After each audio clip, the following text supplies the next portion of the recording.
አብይ አህመድ አገዛዝ በኃይል ሞከረው ትጥቅ አስፈታለሁ ብሎ ሰራዊት አዝምቶ ማየው ከሰማይ በድሮን ከምድር በዙ 23 በመድፍና በታንክ እሳት አዝንቦም ገፋበት። ምንም ነገር የለም። የሚሰበር ፋኖ እጅ የሚሰጥ አማራ ሊገኝ አልቻለም። ሚሊሻም እጥፍ ደሞዝ ከፍሎ አዘመተ።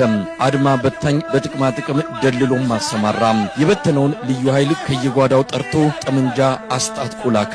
አሁንም ትጥቅ የሚፈታ ሳይሆን የሚያስፈታ እጅ የሚሰጥ ቀርቶ በሺዎች የሚማርክ አንድ ተሰውቶበት መቶዎችን የሚያስተኛ ኃይል እንጂ ሌላ አልተገኘም። ታቦት አሲዞ ሽማግሌን ሰዶ በየጫካው ላከ።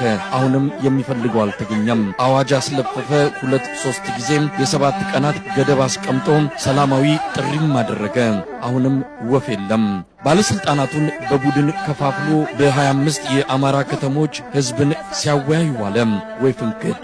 የአማራ ህዝብ ላይጨርስ